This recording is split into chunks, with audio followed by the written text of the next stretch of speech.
Thanks very much, Cathaoirleach. And given the fact that we weren't sitting last week, there's a number of issues that I'd like to raise on behalf of our group.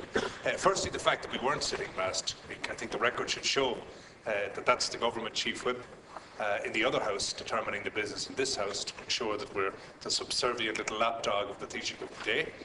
And I think that it's unfortunate, given the amount of business that could have been discussed in terms of private members' bills, the number of things on the order paper that we could have done. But it seems for an inexplicable reason, which I'm sure is no fault of the leader, or indeed members on the government side of the Shannon, but rather their masters in the Dáil. Can I start, Cathaoirleach, by asking the leader if he would agree with me that we would welcome the fact that finally, after 2 years of calls from this side of the House and indeed the opposition in the other House, that the Taoiseach has conceded that there is an issue with discretionary medical cards. I think finally he's beginning to listen to his own backbenchers. Certainly he hasn't listened to us over the last 2 years when we've highlighted day after day, week after week, month after month, the individual cases that we've all come across of blind people, of people with cancer, of people with long-term illness, of people with multiple sclerosis, of people with a wide variety of illnesses who are coldly and callously being stripped of their discretionary medical cards in a very inhumane way. In the other House yesterday, many examples of this were given. You have all got examples yourselves in your respective counties, in your respective constituencies. It is time something is done on this.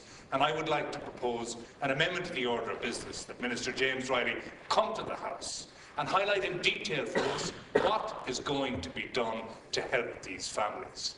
The pre-election rhetoric to garner votes, such as Noonan's indication of tax cuts on the Never Never, Minister Riley's indication of a third tier of medical cards for those discretionary applicants, and indeed the airy-fairy woolly proposals that we've heard on Irish water.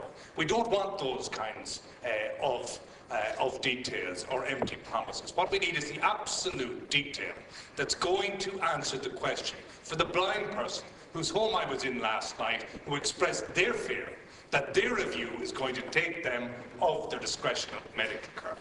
I think that's vitally important, and it's not just in Sligo, Leitrim, Donegal and Cavan, but every county and city in Ireland that have had this issue, and answers are required. Secondly, can I raise the issue of Irish water? And while I won't look for the Minister to come to the House today on this, because I know he is engaged in the issue of a private member's motion in the other House, I think it's vitally important we have him in here soon. Let's have a quick recap on events. Since November, Minister Phil Hogan lied to Deputy Barry Cowan by saying that the costs of the establishment of Irish water will be telling. It is very strong language, and I'd like to point out here that far from abusing privilege, I did choose to use privilege in saying that the Minister did lie, because that in fact is what he did. In November 2007, there is no contention. Senator MacSharry, that's completely out of order. No, it's not. It's not. And if you will indulge me, Cathaoirleach, what I would say is, if you'd like to go back to the individual debate of November last, in the no, it won't be withdrawn. It's not withdrawn. No, it won't be. I think that should be withdrawn. It's completely out of order. It's if I could continue. If I could continue. You shouldn't be allowed to continue. If I could continue, well, you're the leader, but not the Cathaoirleach quite yet. No, I agree. I agree. It's completely out of order. It's completely out of order. Now, if I could continue. If I could continue. You shouldn't be allowed to continue. The Minister lied to Deputy Barry Cowan last November, and here was the untruth, porky pie, lie, or whatever way you want to put it there.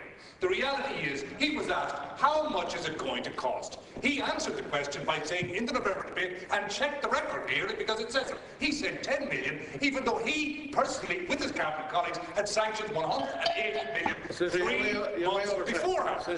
Now, in addition, can I say, that we had a whole week off last week, that wasn't our doing on this side of the House, and there are some points that the people tell us on the doorstep they want paid, and one of them is, how much is this thing going to cost? Last evening, we had the same Minister Hogan saying it was going to cost up to €450 for a family to pay each year. Others are saying €240. We have Irish Water themselves admitting this morning that they don't even know what the basic price per litre is going to be. So could the Minister and the Government be quite clear on what it is that people are expected to pay?